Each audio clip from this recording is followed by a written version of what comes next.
Chille DeCastro Doxes himself while playing with not a letter opener knife. Rumor mill goes crazy that he's working a food truck in LA.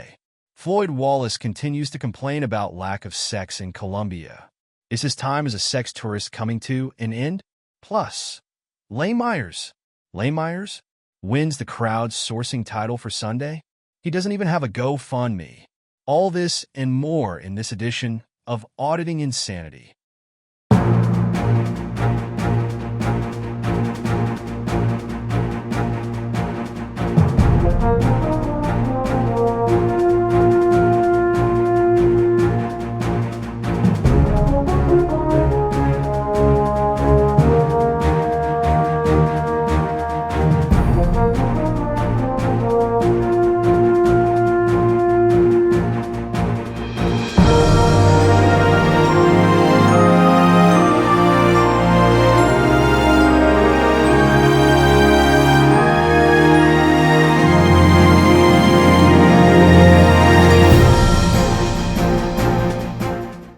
Welcome to the combined edition of the Auditing Insanity Newscast for Sunday, January 5th and Monday, January 6th, 2025.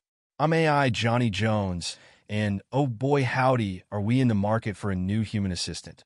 Known klutz Jim Finch, or supposed human assistant, accidentally dropped a computer monitor on his own head Saturday night when he was rearranging his office. We didn't witness it, but the welt on his head is apparent, and it wasn't from his beloved Rose this time. His actions and his actions alone caused the delay this time, so please start screaming Jim sucks at him if he ever goes out in public again. On that note, let's dive into the actual news as we ask you to focus on Myers gets first crowd-sourcing race victory. Saturday and Sunday saw a new surprise contender emerge for the crowd-sourcing Daily Crown as Lane Myers' campaign took one of the two top slots for the first time since we expanded to cover Give Send Go at the start of the year. Myers took Saturday with a $10 contribution to his fundraising campaign, while Kevin, the angry vet, Soper took second place for the day with a $5 contribution. Soper is notable as he is now focusing on promoting his Scars campaigns during shows that are centered around calling out Michael Frauditor Wrangler Kaiser, who is currently the source of never-ending outrage after a recent court date was announced. Kaiser has admitted to stolen valor in the past, which has angered many in the community and has helped Soper, who is a proven veteran, promote his controversial nonprofit campaign, despite no proof it's a legitimate campaign. Soper has been the subject of another series of late-night live streams by Christopher Direct D. Ruff, who has given Soper LOL cow status, despite Soper's efforts to redeem himself in the community by promoting his charity campaign at anti-Kaiser events. Sunday saw Sean Paul, Long Island Audit, Reyes return to top form with a $50 donation to his Support the Fight Against Tyranny and Corruption Fund. The fund was promoted on his Sunday morning video release and resulted in donations. Again, folks, this is another sign that campaigns do not work unless you promote them. Craig Hendry's to support Craig's work campaign, and Lane Myers' Legal Defense Fund tied for second place with $25 donations for the day. No other campaigns received donations.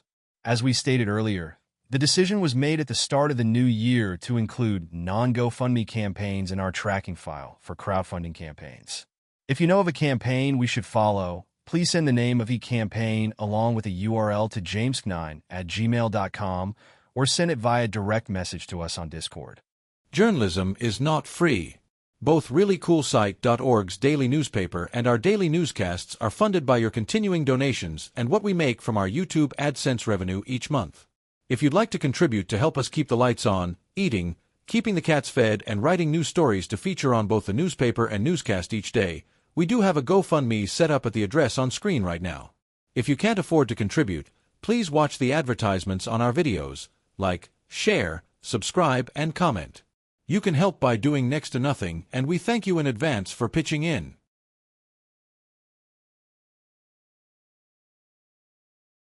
Delete Laws doxes himself, rumor mill rampant.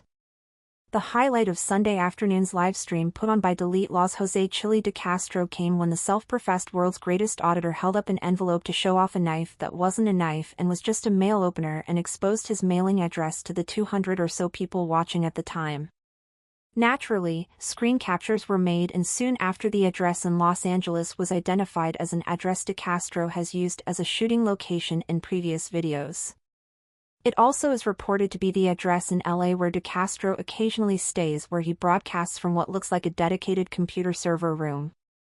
Soon after, DeCastro's former partner, Colin Project Constitution Campbell, let it be known that DeCastro occasionally worked at a food truck when he was low on money. This led to the supposed identification of the food truck as a popular food truck in the Los Angeles area. No one can confirm or deny that DeCastro actually takes shifts at the food truck, but Discord servers were ablaze with the identification of the truck as the place to find DeCastro now that most everything he's built up to in the past year has fallen through. DeCastro's new mailing address also seems to confirm the rumors of a falling out between DeCastro and former money man David Condon. Condon previously provided both financial assistance and a mailing address for DeCastro when DeCastro was living in California. Now that DeCastro is over 50 years old, unattractive, out of shape, and failing in his life choices, his role as a sugar baby to any sugar daddy is limited, as he's no longer able to procure women as readily as he could when he was in his 30s. That said, DeCastro held a standard live stream on Sunday where he went after immigrants and police officers. He sported an unusual spot of makeup on his nose that he did not address for the 3-hour and 40-minute broadcast, making himself look a bit like an off-duty Rudolph the Flesh-Toned Cocoa sugar dealer.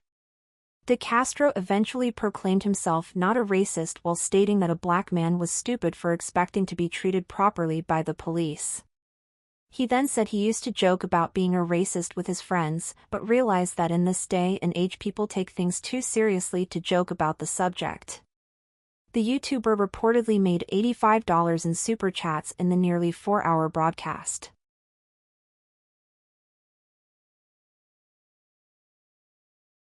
Floyd Wallace hates Brazil, continues to whine. Professional sex tourist Floyd Wallace continued to whine about his lack of sexual encounters in Manaus, Brazil, on Saturday and Sunday in a series of live streams where he openly considered leaving the travel market. Wallace has been in Manaus since the start of the year and has not had a sexual encounter since arriving in the country. Complaining bitterly, Wallace said that all of his attempts to pick up women for sexual encounters had failed and implied that he could no longer afford to pay to play as his funds were low. The YouTuber immediately went into a pitch for his fans to pay for his Airbnb in Rio de Janeiro, claiming he needed $150 to reimburse himself for the charge. He began to get angry and lash out at his regulars, as they had apparently pledged not to take part in his day-to-day funding campaigns.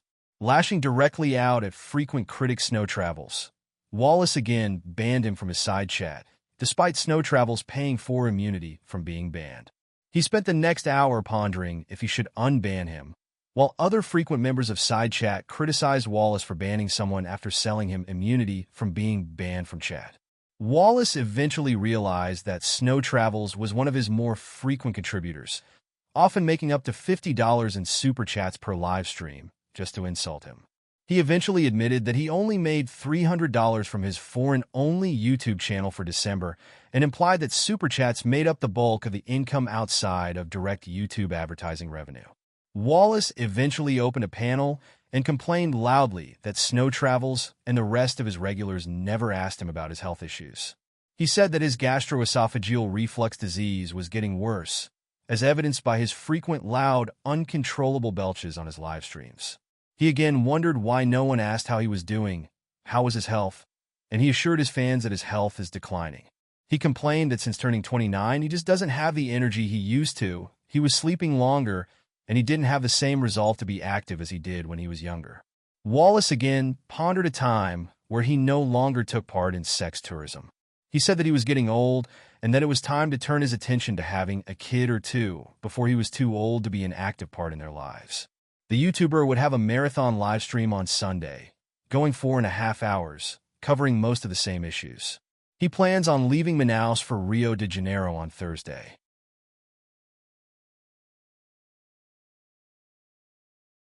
And we're horrible, horrible people, even if we're AI, as we didn't share the name of the food truck that Jose DeCastro allegedly works at. You can find it pretty quickly by searching certain Discord servers, but we cannot confirm or deny. We simply don't know if DeCastro actually works there, so we won't be commenting. That said, if Jim gets his brains back together, he'll be hosting the Not Another Freaking Jim livestream at 8 p.m. Eastern Time tonight. We hope to see you then. Good night, everyone.